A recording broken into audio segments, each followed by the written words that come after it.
मैं Mukesh Kumar 12th class के chemistry के सभी स्टूडेंट्स का अपने इस YouTube channel Mukesh chemistry lectures पर वेलकम करता हूं। बच्चों, आज से मैं आपको 12th क्लास की केमिस्ट्री का चैप्टर नंबर 1 जिसका नाम है बिलियन, इसको पढ़ाने जा रहा हूं। तो आप अपनी कॉपी और पेन के साथ रेडी हो जाइए इस चैप्टर के नोट्स तैयार करने के लिए और इसको समझने के लिए। तो सबसे पहले बच्चों इस चैप्टर को स्टार्ट करते हैं। जैसा कि मैं आपको बता चुका हूं, इस चैप्टर का नाम है विलियन और ये केमिस्ट्री का फर्स्ट चैप्टर है 12th क्लास का। तो सब विलियन क्या है, सबसे पहले मैं इसे आपको क्लियर कराता हूं। बच्चों, दो या दो से अधिक पदार्थों के समांगी मिश्रण को विलियन कहते हैं। समांगी मिश्रण बच्चों एक ऐसा मिश्रण होता है जिसके प्रत्येक भाग का संगठन और उसके गुण आपस में समान होते हैं। और एक और विशेषता बच्चों है समांगी मिश्रण की कि समांगी मिश्रण की प्रावस्था एक होती है, यानी कि समांगी मिश्रण की प्रावस्था एक होती है और समांगी मिश्रण के प्रत्येक भाग के गुण और उसका संगठन समान होता है। तो यहां पर यही चीज आपको दिमाग में रखनी है कि दो या दो से अधिक पदार्थों का समांगी मिश्रण विलयन कहलाता है। तो अब बच्चों कम से कम दो पदार्थों का समांगी मिश्रण होना चाहिए। तो बच्चों दो पदार्थों के समांगी मिश्रण को द्विअंगी विलयन कहते हैं। क्या कहते हैं? द्विअंगी विलयन। और तीन पदार्थों के समांगी मिश्रण को त्रिअंगी विलयन कहते हैं। यानी कि द्विअंगी विलयन यानी कि बाइनरी सॉल्यूशन और त्रिअंगी विलयन मतलब टर्नरी सॉल्यूशन। अब बच्चों बात यहां पर यह आती है कि आपको कितने पदार्थों के समांगी मिश्रण का विलयन यहां पर पढ़ना है। तो बच्चों 12th के स्टैंडर्ड में आपको दो पदार्थों के समांगी मिश्रण के विलयन को ही स्टडी करना है। तो जनरली बच्चों प्रायः बोलचाल में दो पदार्थों के समांगी मिश्रण को ही विलयन कहा जाता है। तो यही से हम आपको स्टार्ट कराते हैं कि दो पदार्थों के समांगी मिश्रण को विलयन कहते हैं। मोस्टली आपको डेफिनेशन मिल जाएगी कि विलयन क्या है, तो उसमें यही लिखा होता है दो पदार्थों का समांगी मिश्रण विलयन कहलाता है। लेकिन क्या है ये आपको अभी मैंने क्लियर कराया। अब बच्चों दो पदार्थों का जो समांगी मिश्रण है वो मोस्टली विलयन के नाम से जाना जाता है। अब इन दो पदार्थों में किस पदार्थ को हम क्या कहेंगे? अब इससे पहले एक चीज और क्लियर कर लेनी जरूरी है कि दो पदार्थों का समांगी मिश्रण विलयन है, यानी कि विलयन में दो पदार्थ शामिल हैं। तो बच्चों जिन पदार्थों से विलयन बनता है उन पदार्थों को विलयन के अवयव कहते हैं। क्या कहते हैं बच्चों? विलयन के अवयव। ये बच्चों मैथ वाले अवयव नहीं है। मैथ में अवयव दूसरा होता है, ये अवयव दूसरा है। तो मैथमेटिक्स वाला कॉन्सेप्ट यहां नहीं लगाइए। यहां पे मैं आपको बता रहा हूं कि विलयन जिन पदार्थों से मिलकर बनता है उन पदार्थों को विलयन के अवयव कहते हैं। तो जैसा कि मैंने आपको बताया कि मोस्टली दो पदार्थों के समांगी मिश्रण को विलयन कहते हैं, यानी कि विलयन में प्रायः दो अवयव होते हैं। विलयन में प्रायः दो अवयव होते हैं। उनमें से बच्चों ये है कि जो विलयन का जो अवयव अल्प मात्रा में होता है, यानी कि कम मात्रा में होता है, उस अवयव को बच्चों कहते हैं विलेय। क्या कहते हैं बच्चों? विलेय। मैंने यहां पे लिख रखा है, हाँ, जो अवयव अधिक मात्रा में होता है उसको हम विलायक कहते हैं। जैसा कि मैंने आपको आपकी सुविधा के लिए आपके नोट्स अच्छे से तैयार हो जाएं, इसके लिए मैंने आपको यहाँ पे पहले से राइट डाउन कर रखा है ताकि आप इसका स्क्रीनशॉट लेके अपना नोट्स तैयार कर सकें। तो जो चीज मैंने अभी डिस्क्राइब की है वो सारी यहाँ पे राइट डाउन है। विलयन क्या है? दो या दो से अधिक पदार्थों के समांगी मिश्रण को विलयन कहते हैं। तो दो या दो से अधिक पदार्थों के समांगी मिश्रण को विलयन कहते हैं। बच्चों ये विलयन की कंप्लीट डेफिनेशन है। फिर इसके बाद दो पदार्थों से बने विलयन को द्विअंगी विलयन, जैसा कि मैंने अभी आपको बताया था, द्विअंगी विलयन बाइनरी सॉल्यूशन कहते हैं। तीन पदार्थों से मिलकर बने विलयन को त्रिअंगी विलयन यानी कि टर्नरी सॉल्यूशन कहते हैं। लेकिन जैसा आपको अभी मैं क्लियर करा चुका हूं कि यहाँ पे विलयन मोस्टली जो विलयन है वो द्विअंगी विलयन को ही विलयन कहा जाता है। तो प्रायः द्विअंगी विलयन को ही विलयन कहा जाता है। तो द्विअंगी विलयन मतलब इसके दो अंग हैं, इट मींस इसमें दो अवयव हैं। तो इसमें से एक अवयव जिसकी मात्रा अधिक होती है उसको हम सॉल्वेंट यानी कि विलायक कहते हैं, और जो अवयव कम मात्रा में होता है उसको सॉल्यूट इट मींस विलेय कहते हैं। इसका मतलब क्या हो गया कि विलयन बराबर विलेय प्लस विलायक। और ये चीज मैं आपको पहले ही क्लियर करा चुका हूं कि विलयन की जो प्रावस्था होती है वो सिंगल होती है, यानी कि ये एकल प्रावस्था तंत्र है। तंत्र मींस सिस्टम। यानी कि ये सिंगल फेज सिस्टम है। क्या है? सिंगल प्रावस्था फेज और तंत्र सिस्टम। प्राय विलयन क्या होता है? विलयन क्या होता है बच्चों? सिंगल फेज सिस्टम, एकल प्रावस्था तंत्र। आपसे पूछा जाए कि विलयन की प्रावस्था कितनी होती है, तो आप बताएंगे 1, चाहे उसमें अवयव 2 हो या 3 हो या 4 हो या 5 हो, लेकिन उसकी प्रावस्था सदैव 1 होगी। अब बच्चों ये तो विलयन का कॉन्सेप्ट था कि विलयन क्या है और इसके अवयवों को किस तरह से डिफाइन करते हैं। कभी कभी पूछ दिया जाता है कि विलय किसे कहते हैं, तो सीधा सा उसका आंसर है कि विलयन में जो अवयव कम मात्रा में होता है उसको विलय कहते हैं। आपसे पूछा जाएगा कि विलायक किसे कहते हैं, तो विलयन में जो अवयव अधिक मात्रा में होता है उसे विलायक कहते हैं। ये सारी चीजें अभी जब मैं आपको न्यूमेरिकल बताऊंगा उसमें इनका इंपॉर्टेंस बहुत ज्यादा है कि न्यूमेरिकल में जो लैंग्वेज होगी जिसकी अमाउंट कम होगी अवयव की और जिस अवयव की अमाउंट अधिक होगी उसमें हम कम वाले को विलय मानेंगे और अधिक वाले को विलायक मानेंगे। तो वहां पे ये बहुत इसका जानना बहुत जरूरी है। ठीक, तो इसकी प्रावस्था भी एक होती है। अब हम लोग आते हैं अपने अगले टॉपिक पे जिसमें हम पढ़ेंगे विलयनों के प्रकार। बच्चों विलयनों को दो तरह से बांटा गया है, एक तो भौतिक अवस्था के आधार पर और दूसरा विलय की प्रकृति के आधार पर या विलय की मात्रा के आधार पर।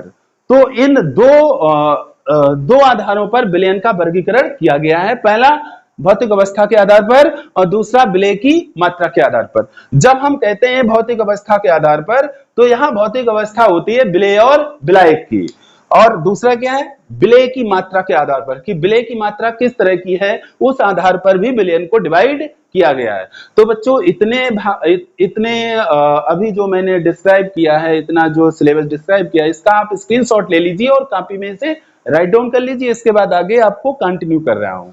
अब बच्चों सबसे पहले देखते हैं भौतिक अवस्था के आधार पर विलयन के प्रकार। बच्चों जब भौतिक अवस्था शब्द कहा जाता है तो इसका मतलब है कि विलय की भौतिक अवस्था और विलायक की भौतिक अवस्था के आधार पर विलयन के प्रकार। आपको बच्चों पहले से पता होना चाहिए कि पदार्थ की 3 भौतिक अवस्थाएं होती हैं, ठोस अवस्था, द्रव अवस्था और गैस अवस्था। तो इन अवस्थाओं के आधार पर विलयन कितने प्रकार का होता है ये बात आपको समझ में आनी चाहिए। क्योंकि विलय की 3 भौतिक अवस्थाएं हैं, ठोस अवस्था, द्रव अवस्था और गैस अवस्था। विलायक की भी 3 भौतिक अवस्थाएं हैं, तो 3 × 3 = 9। तो इन विलय और विलायक की भौतिक अवस्थाओं के आधार पर विलयन हो गया 9 प्रकार का। और इसको कैसे याद रख पाएंगे इसके लिए तरीका देखिए। बच्चों आप फिक्स कर लीजिए विलय और विलायक को। अब मैं क्या करता हूं, मैं क्लियर कर ले रहा हूं कि विलय हमारा ठोस है, विलय हमारा ठोस है। तो अब विलायक 3 तरह से बदल सकता है। विलायक या तो ठोस होगा या द्रव होगा या गैस होगा। तो विलय की आप भौतिक अवस्था फिक्स कर लीजिए और विलायक की भौतिक अवस्था क्रमशः ठोस, द्रव और गैस ले लीजिए। तो आपको पता चलेगा 3 ये हो गई, 3 ये हो गई और 3 ये हो गई। तो टोटल जो डिफरेंशिएट हो गए वो 9 हो गए, यानी कि विलयन हो गया 9 प्रकार का। तो पहले मैंने ठोस रखा विलय, फिर मैंने विलय कर लिया द्रव और विलय को क्रमशः चेंज किया ठोस, द्रव, गैस। यानी कि ठोस हो सकता है, द्रव भी हो सकता है और गैस भी हो सकता है। इसी तरह से लास्ट में हमने विलय की भौतिक अवस्था ले ली गैस। अब विलय को वही चीज क्रमशः चेंज करिए ठोस, द्रव और गैस। तो आप पाएंगे ये टोटल 9 टाइप हो गए। 1 2 3 4 5 6 7 7 के बाद 8 और 8 के बाद 9। तो विलयन हो गया 9 प्रकार का।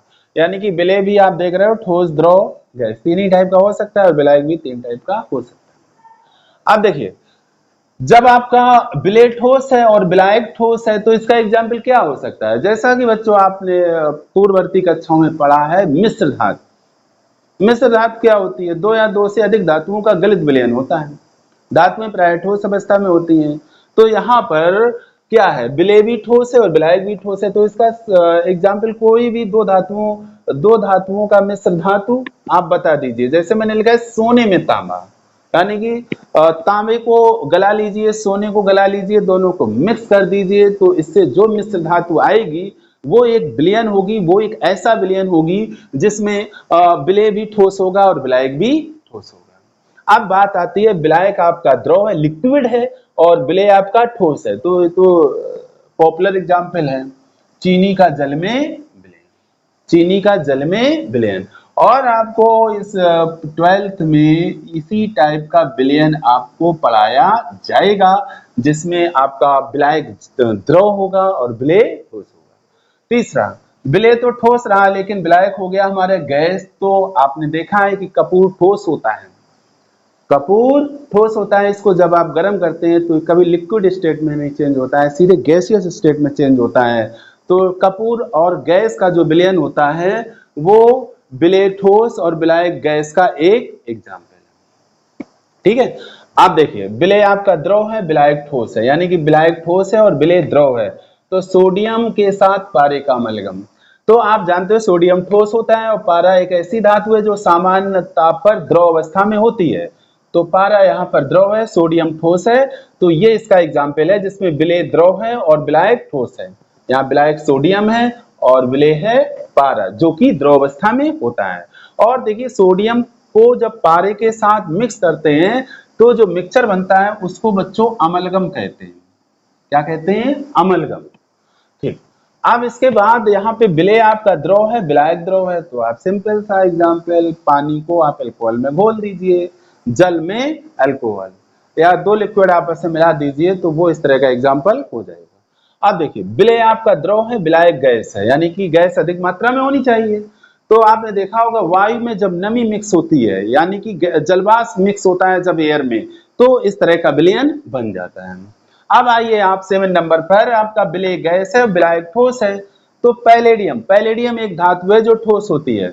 उस पर जब हाइड्रोजन गैस का अधिशोषण होता है, अधिशोषण में क्या होता है कि जो पहले वाला पदार्थ होता है उस पे दूसरे पदार्थ के जो पार्टिकल हैं वो सतह पर चिपक जाते हैं। तो पैलेडियम धातु पर हाइड्रोजन गैस के अणु आपस में, हाइड्रोजन गैस के अणु जब उसकी सतह पर एडजस्ट हो जाते हैं तो उसको पैलेडियम पर हाइड्रोजन का अधिशोषण कहा जाता है। तो इस तरह से हो जाता है। तो ये एक ऐसा विलयन प्राप्त होता है जिसमें विलय गैस होता है और विलायक ठोस होता है। फिर गैस द्रव, यानी कि आपका विलायक द्रव है और विलय गैस है। तो आपको पता है जब हम जल जो कि एक द्रव है उसमें कार्बन डाइऑक्साइड गैस घोलते हैं तो इस तरह का विलयन प्राप्त होता है, जिसको हम क्या कहते हैं? सोडा वाटर कहते हैं। सोडा वाटर तो सभी बच्चे जानते होंगे। ठीक, फिर इसके बाद दोनों गैसीय अवस्था में हो गए, तो ये तो एयर हो गया, दो गैसों का मिश्रण या एयर। एयर में बहुत सारी गैसें आपस में मिक्स होती हैं। तो इस तरह से विलय और विलायक की भौतिक अवस्था के आधार पर बच्चों विलयन होता है 9 प्रकार का। तो आप समझ गए होंगे। अब आ जाइए दूसरा टाइप क्या? विलय की मात्रा के आधार पर विलयन के प्रकार। तो बच्चों विलय की मात्रा के आधार पर विलयन होता है 4 प्रकार का, जिसमें इसमें 2 टाइप मैंने यहां अभी राइट डाउन किए हैं, तन विलयन और सांद्र विलयन, dilute solution and concentrate solution. बच्चों डाइल्यूट सॉल्यूशन को शॉर्ट में क्या लिखते हैं? DIL। आपने अक्सर कर देखा होगा DIL H2SO4, केमिस्ट्री की लैब में गए होंगे तो इस तरह से लिखा हुआ आपको रिजेंट की बोतल में मिल गया होगा। तो DIL का मतलब होता है डाइल्यूट, डाइल्यूट का मतलब तन, तन का मतलब पतला, यानी कि पतला विलयन। तो पतला विलयन बेटा तभी मिलेगा जब उसमें विलय की अल्प मात्रा होगी और विलायक की अधिक मात्रा होगी। तो सिंपल सी डेफिनेशन है कि ऐसा विलयन जिसमें विलय की अल्प मात्रा विलायक की बहुत अधिक मात्रा में घुली होती है तो उसको हम तन विलयन यानी कि पतला विलयन या डाइल्यूट सॉल्यूशन कहते हैं, और इसको संक्षिप्त में DIL से डिनोट किया जाता है। सांद्र विलयन, सांद्र को कंसंट्रेट सॉल्यूशन कहते हैं, और इसका व्यवहारिक भाषा में आप समझ लो गाढ़ा विलयन। कैसा विलयन? गाढ़ा विलयन। तो गाढ़ा विलयन ऐसा ही होगा, उसमें विलय अधिक मात्रा में होगा और विलायक अल्प मात्रा में होगा। तो ऐसा विलयन जिसमें विलय की अधिक मात्रा विलायक की अल्प मात्रा में घुली होती है उसको हम सांद्र विलयन कहते हैं। और बच्चों इसको संक्षिप्त में CONC से डिनोट करते हैं। जैसे हमने यहाँ डाइल्यूट H2SO4 लिखा है, ऐसे ही लिखा होता है कॉन्स H2SO4। इसका मतलब क्या है? सांद्र H2SO4। कोई भी रिजेंट होगा ऐसे लिख सकते हैं कॉन्स HNO3, यानी कि सांद्र नाइट्रोकम।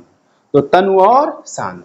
तो बच्चों इसका स्क्रीनशॉट लेके अपनी कॉपी में राइट डाउन कर लीजिए। इसके बाद बचे हुए दोनों कैटेगरी, यानी कि अभी मैं आपको बताना आपको शेष है संतृप्त विलयन और असंतृप्त विलयन। चूंकि विलय की मात्रा के आधार पर विलयन 4 प्रकार का होता है, तन विलयन, शांत विलयन, संतृप्त विलयन और असंतृप्त विलयन। तो इसका स्क्रीनशॉट लो पहले। बच्चों अब मैं आपको समझाने जा रहा हूं संतृप्त विलयन और असंतृप्त विलयन, यानी कि सैचुरेटेड सॉल्यूशन और अनसैचुरेटेड सॉल्यूशन। तो इन दोनों को समझने के लिए सबसे पहले आपको एक बेसिक यानी व्यवहारिक चीज समझना आवश्यक है। बच्चों संतृप्त का मतलब होता है कंप्लीट, असंतृप्त का मतलब होता है अनकंप्लीट। इसको ऐसे समझो, जब आपको बहुत तेज भूख लगी होती है उस समय जो आपकी सिचुएशन होती है उसको असंतृप्त कहते हैं।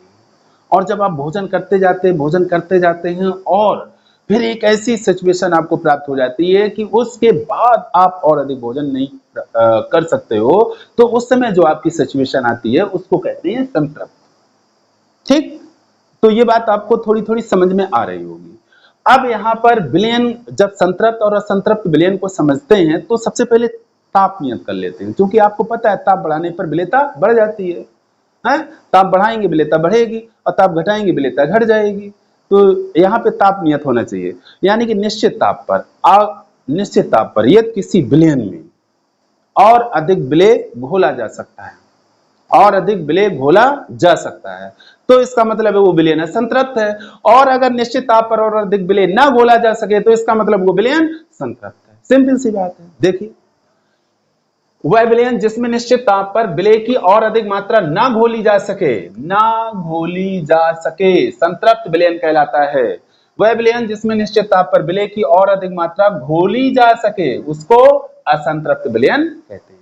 तो मैं समझता हूं ये दोनों आपको चीजें समझ में आ गई होंगी। तो विलय की मात्रा के आधार पर विलयन हो गया 4 प्रकार का, तन विलयन, शांत विलयन, संतृप्त विलयन और असंतृप्त विलयन। अब यहाँ पर विलेयता शब्द आया है तो विलेयता को मैंने अलग से राइट डाउन कर दिया। विलेयता होती क्या है? वैसे विलेयता बोलते हैं आप बोलचाल की भाषा में, लेकिन विलेयता की एक स्टैंडर्ड डेफिनेशन है, उसको समझना आवश्यक है। तो अलग अलग पदार्थों की विलेयताएं अलग अलग होती हैं। तो किसी पदार्थ की विलेयता एक निश्चित ताप पर अधिक से अधिक वह मात्रा है जो 100 ग्राम विलायक में घोली जा सके। क्या है? किसी पदार्थ की एक निश्चित ताप पर अधिक से अधिक वह मात्रा जो 100 ग्राम विलायक में विलय की जा सकती है उस पदार्थ की विलेयता कहलाती है। तो जाहिर सी बात है अलग अलग पदार्थ की विलेयता अलग अलग होती है और विलेयता को किस तरह से डिफाइन करते हैं आपके सामने मैं एक्सप्लेन कर चुका हूं। अब बच्चों इस लेक्चर वीडियो को यहीं पे समाप्त करते हैं और अगले लेक्चर वीडियो में इसके आगे का सिलेबस मैं आपको पढ़ाऊंगा। तो अंत में उन सारे स्टूडेंट्स के लिए जो फर्स्ट टाइम लेक्चर वीडियो देख रहे हैं और उनको केमिस्ट्री अगर समझ में आ रही है तो चैनल को सब्सक्राइब जरूर कर लें। Thank you so much.